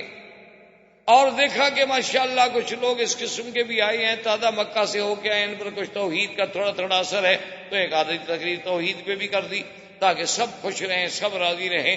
تو اس قسم کے لوگ مداہن ہوتے ہیں، اللہ کے دین کو صحیح بیان نہیں کرتے. ورنہ حق بات بیان جب آپ کریں گے، اگر 10 آدمی راضی ہوں گے تو 2 تو ناراض ضرور ہوں. جب مقاطعہ کی اتنی بڑی صورت ہو گئی تو ایک دن بیٹھے بیٹھے عمرو ابن ہشام ایک شخص تھے، اس کے دل میں خیال آ گیا کہ کتنا بڑا ظلم ہے کہ بھئی ہم سب کھانے کھائیں، سودے لیں. اور پھر ابو جہل کیا کرتا کہ باہر سے کوئی قافلہ تجارتی آ رہا ہے تو راستے میں پہنچ جاتا کہ اچھا بھی یہ کتنے کی ہے بوری؟ اس نے کہا 100 ریال کی. اس نے کہا میں 200 دیتا ہوں لیکن بڑی عبد المطلب کو نہیں دینی. وہ سارا خرید لیتا، اسٹاک کر لیتا. لیکن میرے آقا سرکار دو عالم اس تکلیف کے باوجود، اس تنگی کے باوجود، اس جو کے باوجود اپنی دعوت پہ، اپنے مشن پہ قائم. مجال ہے کہ ایک دن بھی حضور کی دعوت میں تھوڑا سا کمزوری آئی. اس نے سوچا، اس نے کہا کہ چلو میں اکیلا تو کچھ نہیں کر سکتا. وہ آیا پھر حکیم ابن حزام کے پاس. اس نے کہا یار یہ بڑا ظلم نہیں ہے؟ اس نے کہا ہم کیا کریں؟ اس نے کہا وہ صحیفہ جو نے لکھ کے کعبہ شریف میں لٹکایا ہوا ہے نا، اس صحیفے کو پھاڑ ڈالتے ہیں، کہتے ہیں بھی ختم کرو، یہ کیا غلط معاہدہ ہے. انہوں نے کہا ہم 2 آدمی بھی کیسے پھاڑ سکتے ہیں؟ ادھر تو قبیلہ ہیں، اتنے بڑے قبیلے ہیں، ہم 2 آدمی کے. انہوں نے کہا چلو ایسا کرتے ہیں کہ چلو کوشش کرتے ہیں کہ ایک آدھا آدمی ہمارے ساتھ اور بھی مل جائے. تو وہ زہیر کے پاس آئے، اس سے بات کی. اس نے کہا کہ اس مسئلے میں تو بھائی میرا بھی دل کہتا ہے میں تمہارے ساتھ. انہوں نے کہا دیکھو اب ہم 3 آدمی تو ہو گئے. لیکن ہشام جو تھا وہ آدمی بڑا سمجھدار تھا. وہ کہنے لگا یار 3 آدمی بھی کوئی اتنی بڑی طاقت نہیں ہوتی، کیوں نہ ہم ابو البختری سے بات کریں. ابو البختری کے پاس ہے. اس نے کہا میں بھی تمہارے ساتھ ہوں، یہ تو واقعی زیادتی کی بات. ابو البختری نے کہا کہ عبداللہ بن الاسود سے بھی بات کرو. اس کے بعد انہوں نے کہا میں بھی تمہارے ساتھ ہوں، یہ تو واقعی زیادتی ہے کہ بھئی ایک مقاطعہ کر دیا جائے اور زندہ انسانوں کو مار دیا جائے، ان کو خوراک نہ جانے دی جائے.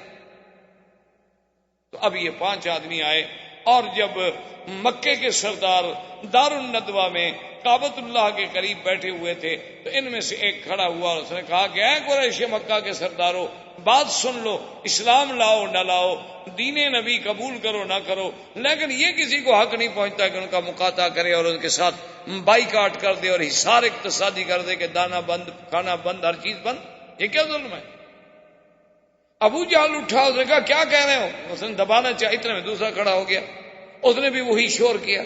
تو ابو جہل کے بھی 1-2 ساتھی کھڑے ہوئے تھے، اس کا تیسرا کھڑا ہو گیا، اس کا ایک اور ساتھی کھڑا ہوا تو ادھر سے ابو البختری کھڑا ہو گیا. جب یہ 5 آدمی کھڑے ہوئے تو اب وہ بھی ڈر گئے کہ آخر بھی یہ بھی تو 5 آدمی ہیں اور یہ بھی تو قبیلے والے ہیں. اور نے کہا کہ دیکھو قریش مکہ دیکھ لو، ابھی ہم کعبہ شریف کے اندر جا رہے ہیں اور جو تم نے وہ صحیفہ لکھ کے لٹکایا ہے، وہ اللہ کے نبی کے خلاف جو تم نے معاہدہ لکھا ہے نا، ابھی ہم اس کو لاتے ہیں اور پھاڑتے ہیں تمہارے سامنے. جرأت ہے تو پھر ہمارا بھی مقابلہ کرو. ابو جہل بھی سمجھدار تھا، اس نے سوچا کہ یہ تو مسئلہ بڑھ جائے، یہ تو بائیکاٹ کے بعد جنگ شروع ہو گئی، اور اگر ایسی بات ہوگی تو حضور صلی اللہ علیہ وسلم کو تو یہ 5 قبیلے مفت میں مل گئے امدادی. تو وہ چپ رہا اور وہ کہتے ہیں کہ جب ہم کعبے کے اندر داخل ہوئے اور اس صحیفے کو اتارا تو کیا دیکھتے ہیں کہ اس کو تو دیمک کھا چکی ہے، صحیفے میں کوئی لفظ ہی باقی نہیں، آخری کونے کاغذ کے باقی ہیں. اللہ کو بھی یہ منظور تھا کہ یہ معاہدہ باقی نہ رہے. اور وہ باہر لے کے آئے، انہوں نے آ کے قریش کو دکھلایا، انہوں نے کہا ظالموں، جو تم نے معاہدہ کیا تھا دیکھو کعبۃ اللہ میں دیمک کیسے آ گئی اور ایک لٹکتی ہوئی چیز کو کیسے اس نے ہضم کر دیا. تو اس کا مطلب یہ ہے کہ وہ رب کعبہ بھی یہ چاہتا ہے کہ یہ ظلم ہے اور ظلم کبھی قائم نہیں رہتا. تو اب وہ مقاطعہ تھوڑا سا ختم ہو گیا. تو حضور صلی اللہ علیہ وسلم نے سوچا، اور اس وقت تک تقریباً 70 آدمی جو تھے وہ اسلام لا چکے. 83 آدمی حبشے میں موجود تھے اور 70 آدمی جو تھے وہ مکے میں موجود تھے جو اسلام لا چکے تھے. بعض لوگ جو تھے وہ کھل کے کہہ دیتے تھے حضرت عمر کی طرح، لیکن اکثر لوگ جو تھے وہ اپنے آپ کو چھپا کے رکھتے تھے، جرأت کے ساتھ کھل کے میدان میں نہیں آتے. ابھی حضور صلی اللہ علیہ وسلم سوچ رہے تھے کہ وہی سال ہے کہ جس میں پھر ابی طالب فوت ہو. اب ابی طالب حضور کا سب سے بڑا معاون، سب سے بڑا خیر خواہ، سب سے بڑا ہمدرد، غم گسار، کے جس نے 3 سال تک شیب ابی طالب میں، گویا کہ قید کی زندگی تھی نا، کہ اسی شیب ابی طالب میں ہی رہنا ہے، اللہ کے نبی کے ساتھ بیٹھا رہا. اور حالانکہ قریش نے اس کے ساتھ تو بائیکاٹ نہیں کیا تھا. اگر وہ وہاں نہ جاتے، حضور کی اعانت نہ کرتے، تو مکے والے تو کچھ نہ کہتے ان کو. لیکن اس نے کہا کہ نہیں، اگر حضور سے بائیکاٹ تو میں بھی حضور کے ساتھ. لیکن خدا کی شان ہے، ہدایت کے دروازے اور ہدایت کے فیصلے میرے اللہ کے ہاتھ میں ہیں، وہ کسی کے ہاتھ میں نہیں ہوتے. کوئی ناز یہ نہ کرے کہ میں سید ہوں، میں عالم ہوں، عالم کا بیٹا ہوں. اللہ چاہے تو کسی جاہل کو بھی ہدایت دے دیں، اور نہ چاہے تو اللہ کے نبی کا چچا ہے ابی طالب، موت قریب ہے اور حضور تشریف لے آئے. حضور نے فرمایا کل کلمۃ احاج بها عند اللہ یا امی کل کلمۃ، میرے چچا ایک دفعہ تو پڑھ لو لا الہ الا اللہ محمد الرسول اللہ. ایک دفعہ تو کلمہ پڑھ لو، قیامت والے دن میں اللہ کے آگے کہنے والا تو بنوں کہ میرے چچے نے چلو کسی حال میں صحیح کلمہ پڑھا تو تھا، میرا اللہ مہربانی کرتے. اور ابی طالب بھی چاہتا ہے اور کہتا ہے واللہ انی احب ان اقر عینک، کہتا ہے خدا کی قسم ہے میں چاہتا ہوں کہ میرے بھتیجے میں تمہاری آنکھوں کو ٹھنڈک پہنچاؤں، لیکن یعیرنی قومی، میری قوم مجھے ہمیشہ تانا دے گی کہ ابی طالب جو تھا وہ ڈر گیا، اور ابی طالب جو تھا وہ ڈر گیا، لہذا میں اس تانے کو نہیں برداشت کر سکتا. انا علی دین عبد المطلب، میں عبد المطلب کے دین پہ ہوں، میں آپ کا دین قبول نہیں کرتا. اور اسی پہ اس کو موت آ گئی. فقام رسول اللہ صلی اللہ علیہ وسلم حزینا، حضور صلی اللہ علیہ وسلم اتنے غمگین ہوئے کہ جس کی کوئی حد نہیں تھی. اللہ نے قرآن نازل فرمایا انک لا تہدی من احببت ولکن اللہ یہدی من یشاء، کہ میرا بدنی آپ کے ہاتھ میں تو ہدایت نہیں، کہ جس کو آپ محبوب رکھیں اس کو ہدایت دینے میری مرضی. میں چاہوں تو حضرت نوح کے بیٹے کو بھی ہدایت نہ دوں، میں چاہوں تو ابراہیم کے ابا آزر کو بھی ہدایت نہ دوں، اور میں چاہوں تو فرعون کی بیوی کو مومنہ بنا دوں. یہ تو میری مرضی ہے، یہ تو میرا نظام ہے، اس میں تو کوئی دخل نہیں دے سکتا. کتنے بڑے بڑے علماء ہیں جن کی اولاد جاہل، کتنے لوگ ہیں جو ان کے ماں باپ بالکل الف جاہل، لیکن اولادیں بڑے بڑے علم حاصل کر چکی. یہ اللہ کی شان ہے، اللہ کا نظام ہے. اچھا خدا کی شان دیکھیں کہ ایک طرف دشمنوں کا مقابلہ اور دوسری طرف جو معاون، ایک معاون تھا مکے میں وہ بھی مر گیا. کوئی ایک امتحان تو نہیں آیا حضور پہ. اور ابھی 2-3 مہینے گزرے تھے کہ سیدہ خدیجہ بھی فوت ہو. 3 مہینے یا اس سے کچھ کم زیادہ. سیدہ خدیجہ رضی اللہ تعالی عنہا محسنہ اسلام، حضور کی سب سے پہلی بیوی، حضور کی تمام اولاد کی ماں، اور سب سے بڑی محسنہ، جس نے اپنا مال، اپنا سب کچھ جو تھا وہ حضور پہ لٹا دیا، وہ بھی فوت ہو گئی. اسی لیے اس سال کو عربی میں کہتے ہیں عام الحزن. یہ تو سال ہی غم کا تھا بھائی، اس لیے اس کو عام الحزن، عام الحزن سے تعبیر کیا جاتا ہے کہ ہر طرف سے غم ہی غم. لیکن اللہ کے رسول کے پائے استقلال میں کوئی لچک، اپنی بات پہ قائم. اب حضور صلی اللہ علیہ وسلم نے سوچا، کیونکہ حالات کچھ ایسے ہو گئے کہ جب تک ابو طالب زندہ تھا تو مکے کے بڑے بڑے سردار جو تھے نا، وہ تو حضور کے سامنے آ کے گستاخی کرتے تھے. جیسے ابو جہل تھا، ابو لہب تھا، عتبہ عتیبہ تھا، ولید بن المغیرہ تھا، ابی بن خلف تھا، عقبۃ بن ابی معیط تھا. یہ لوگ تو گستاخیاں کرتے تھے، لیکن عام آدمی کو ضرورت نہیں ہوتی تھی کہ حضور کے سامنے گستاخی کرے. لیکن جب ابی طالب فوت ہو گئے، اب تو پھر ہر بندہ شیر ہو. اب تو صفحائے مکہ عام بچے بھی حضور جہاں سے گزرتے تو نعوذ باللہ گالیاں، حضور جہاں سے گزرتے پتھر برساتے، حضور جہاں سے گزرتے راستے میں کانٹے بچھا دیتے۔ اب حضور صلی اللہ علیہ وسلم نے سوچا کہ معاملہ چونکہ اس حد تک چلا گیا ہے تو اس کا کوئی حل سوچوں، کیوں نہ ہو کہ میں مکے سے کچھ باہر نکلوں، کہ شاید اللہ تبارک و تعالی میرے آبان و انصار جو ہیں کچھ باہر سے پیدا کر۔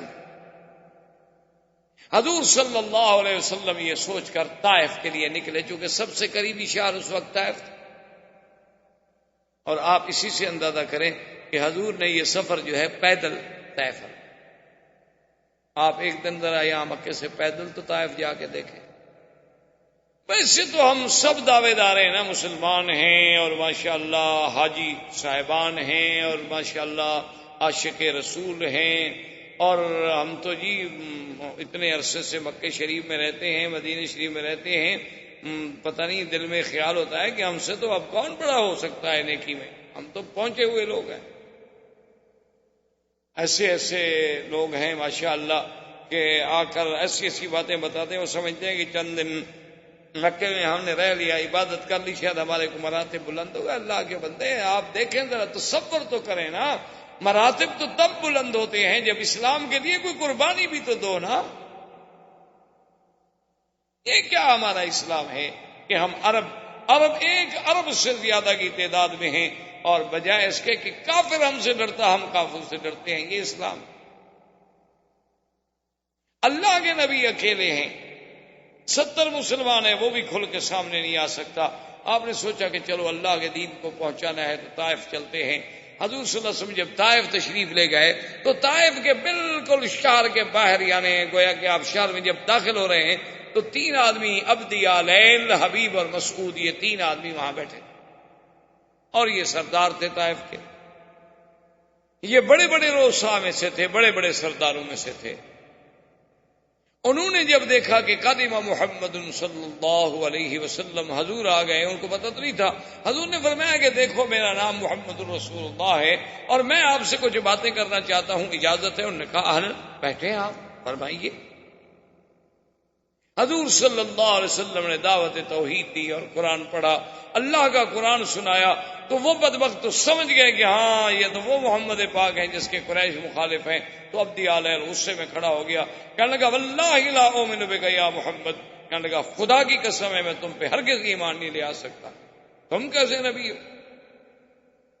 دوسرا کھڑا ہو گیا، تیسرا کھڑا ہو گیا، سب نے چیخنا شروع کر دیا، لا اؤمن بک لا اؤمن بک لا اصدق بکلامک، ہم تمہاری بات کو نہیں مانتے، ہم ایمان نہیں لے آتے، ہم ایمان نہیں لے آتے۔ اتنا شور کیا۔ حضور صلی اللہ علیہ وسلم فرماتے ہیں کہ میرے غم میں مزید اضافہ ہو گیا اللہ کے راستے میں۔ میں حیران ہوں کہ میرا مولا کہ میں نے یعنی مکہ چھوڑا، طائف آیا کہ شاید کوئی راستہ نکلے، یہاں بھی راستے مسدود ہو رہے ہیں۔ تو حضور نے فرمایا کہ میں نے ان سے بات کی، میں نے کہا کہ دیکھو تم سردار ہو، عقل والے ہو، چلو تم میری بات نہیں مانتے ہو نہ مانو، لیکن مجھے روکو تو نہیں، میں طائف والوں کو جا کے بات تو کروں۔ انہوں نے کہا ہم کیوں آپ کو روکے نہیں؟ حضور صلی اللہ علیہ وسلم نے طائف میں جانا، آپ نے کہا اچھا میں تو جاتا ہوں، اور انہوں نے جناب لڑکوں کو اور آباشوں کو حکم دیا حضور کے سامنے، حضور قرآن پڑھتے ہیں وہ تاڑیاں پیٹتے ہیں۔ یعنی آپ اندازہ فرمائیں، آپ نے کبھی اپنے ساتھی کو بھی دین کے لیے نہیں کہا ہوگا، آپ نے اپنے کبھی کسی دوست کو بھی دین کے لیے آمادہ نہیں کیا ہوگا، اور کاروں میں بیٹھ کر بھی نہیں کہا ہوگا، لیکن خود سوچیں کہ حضور پاک نے کہاں طائف ہے، پیدل چل کے پہاڑیوں میں، اور ظالم کافر جو ہیں پتھر برسا رہے ہیں اور پاؤں سے خون بہ رہا ہے، پھر بھی محمد بدری کی زبان پہ اللہ کا قرآن۔ جیسے کہ کسی نے کہا تھا نا کہ سرے دار بھی پکارا، لبے بام بھی صدا دی، میں کہاں کہاں نہ پہنچا تیری دید کی لگن۔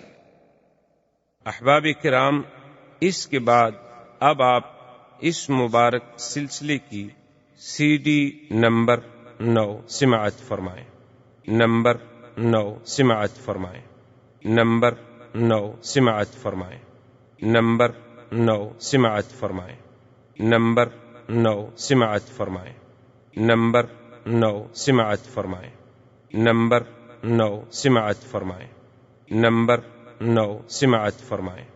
نمبر 9